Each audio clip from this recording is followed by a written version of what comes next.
Alright guys, Murphs here, and today, by viewer request, we're going to discuss the difference between threat-oriented shooting and sight-oriented shooting. Now, what is threat-oriented shooting? Well, threat-oriented shooting, also known as point-type shooting, is where you engage a target based entirely off of your body positioning. Whereas sight-oriented shooting is where you focus on, at the very least, your front sight in order to be able to engage your target.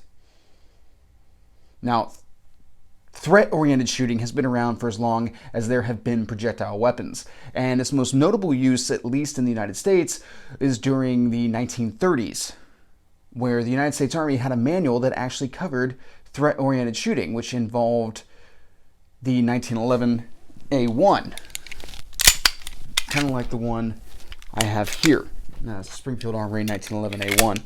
Now, that technique called for the middle finger to be used and the pointer finger to ride along the slide, and actually specifically acknowledge the fact that your takedown pin is located right here on the 1911, and that could potentially induce a malfunction while utilizing this technique. We'll talk about that more here in a second. Now, the OSS and the FBI would also train this technique, and it was very popular for quite a few years. Now, in the 1970s, when Colonel Jeff Cooper started penning his own shooting opinions and all that kind of stuff, we started to get into sight-oriented shooting, which is what you more commonly see taught today. However, there is still some training that revolves around point-type shooting or threat-oriented shooting. Specifically, there is a technique that actually kind of combines both overall concepts, and this is known as shooting from retention. Now, shooting from retention is a very specific kind of drill and technique. So the whole idea is that you're standing within arm's reach of somebody. Let's say you're law enforcement or even a private citizen. You're having a conversation with somebody, and the conversation turns south and they start attacking you, either physically with their hands or perhaps with a edged weapon of some sort. Whatever it is, it doesn't matter. So in retention style shooting, you're going to either strike or block. The end state's going to be a block. So even if you start off with a strike, you're going to move to a block to ward off incoming attacks while you draw your pistol. Taking a step back and indexing off of the center line of your body, you then engage the threat. Now, as you continue to move back, you eventually present the pistol at full extension and then either finish off that threat who, for whatever reason, hasn't gone down yet. Perhaps they need better shot placement in this situation, or to be able to engage oncoming threats, anyone else who's out there who needs a couple of bullets as well. That would be a situation where you would go from point-type shooting to potentially having to go to sight-oriented shooting at that point. Now, threat-oriented shooting is generally claimed to be good between 7 and 10 yards, which is, at the further end of what the average engagement distance is going to be.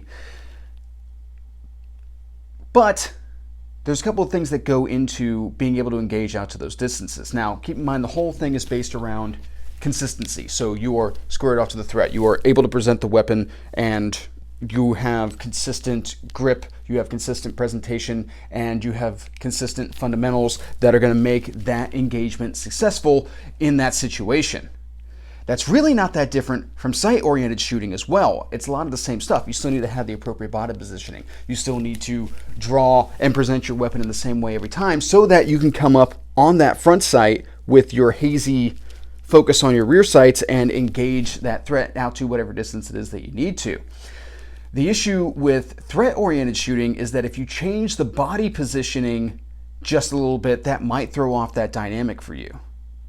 So if you're engaging from an unnatural position, if the opponent is hidden behind cover or obscured by people that you don't want to shoot, that also might be problematic for attempting to utilize threat-oriented shooting techniques. And that might be a time where it's more appropriate to get onto your sights. Now, keep in mind that threat-oriented shooting in the 1930s came out at a time when the 1911 A1 came standard with these little GI sights on here. They're very low profile. You can see there, trying to make it so you guys can see, it's very difficult to line those sights up. And on revolvers, like on this Smith & Wesson Model 36, revolvers, we had gutter sights.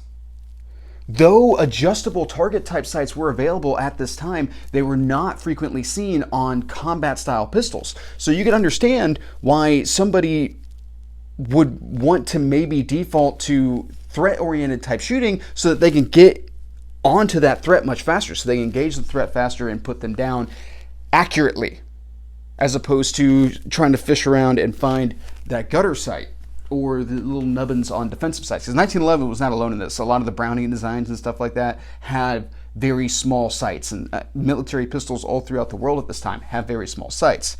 Now, in addition to that, you don't necessarily have night sights at this time. So if you're talking about any type of night shooting, that's very problematic. Today, we have fantastic sights, like on this SIG P226 double action Kellerman, which actually this was the first pistol reviewed on the channel. You've got some fantastic tritium night sights on this handgun, and they're also high profile enough that they're very easy to pick up. And there are a lot of other fantastic options out on the market that are easy, quick and easy to pick up. Like right now, I'm really crushing on some Trijicon HDs that I have on one of my Glocks, which have just an excellent sight picture to be able to line up on a target. Guns like these are more indicative of the modern sense of handgun marksmanship. In the 1930s, that wasn't necessarily the case. You see, we have those low profile sights. So you can understand why point shooting was definitely the trend of the day. Now, something else to point out when we talk about the whole consistency thing with handgun presentation and all that kind of stuff. I've taken this handgun to courses and also to competitions. When I present this gun, I have my iron sights. And it's easy to pick this up with with both eyes open and all that kind of stuff. As much as they're small nubbins, my presentation is consistent enough with this handgun that I catch those sights every time. And I catch even these gutter sights. I'm on them when this little handgun comes up. So at that point, I start to question how helpful point type shooting is in comparison to front sight oriented shooting. In addition to that, when it comes to focusing on your sights, if you have to take a shot at a greater distance or on a smaller target, somebody who's perhaps hiding behind cover, something along those lines, if you're already on your sights, it's very easy to transition over to those. Now, the whole consistency discussion comes full circle here because either of these methods are dependent upon consistency. So, same presentation, same draw stroke, all that type of stuff, same body positioning. So should the situation develop to where you first go to engage threat-oriented, and then you see something that needs a more precise shot taken, it's very easy to be able to switch over to your sight-oriented shooting at that point. So this is kind of the difference. You know, a lot of times people get really stuck on like techniques or shooting drills and all that kind of stuff, and that's the difference between training and showmanship as opposed to fighting. Fighting is made up of the things that you learn in drills and at shooting competitions and all that kind of stuff. It's a very fluid type thing, and you might start off doing one thing and by the end of it you're doing something completely different. Be it switch shoulders, switch hands, whatever it is that it may be. Fighting is much more dynamic than that. So it's important to have a good understanding of both of these techniques so that you can fluidly develop with the situation. Now, something else to discuss with the whole pulling the trigger with the middle finger on the 1911. This is actually very interesting because it further harkens to the idea that your body positioning, your body mechanics are very crucial to this.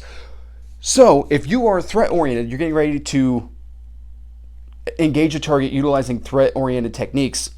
You're staring at that target. You are fixated on that target. And this is how the human body works. Whenever we catch something out of the corner of our eyes move to it. As it catches more of our attention, our head turns towards it. And if it's something that we're identifying as a threat, we will generally square up with that target. That's one of the key aspects of both of these types of engagements. Now, the also important thing to do is that my ability to point is based off of my eyes.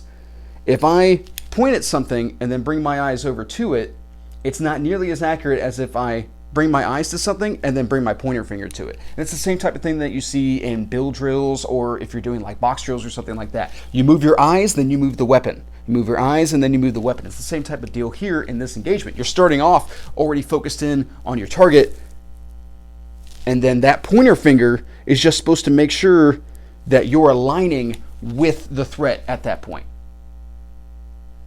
You kind of see how all of these things kind of come together. So it's not necessarily accurate, in my opinion, to say that one technique is better over the other, as much as it's very important to have both tools in your toolbox whenever it comes to training and later on fighting should the situation ever arise. Now, I utilize point shooting type techniques whenever it is that I'm doing competitions or something like that, and I have a very close, very large target that I don't want to spend a lot of time on, so that I can save some time to be able to take better shots on smaller or further away targets.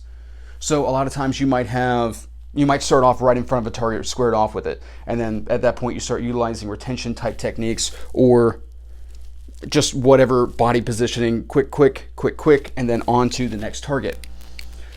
That's what all fighting and a lot of your competition type stuff is based around, is understanding your conscious trade-offs between what is going to save you a little bit of time here and where is it more important to take more time in order to be able to squeeze in those better hits.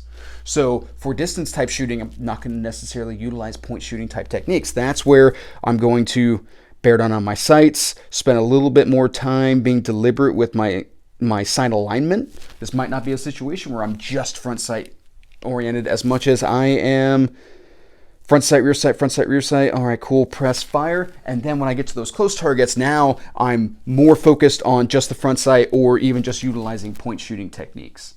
So that's more or less the crux of the matter, is to realize that sometimes you got to dial up real fast, and that's the time to utilize point shooting. And then sometimes you got to mellow out a little bit and then start utilizing your sight-oriented shooting.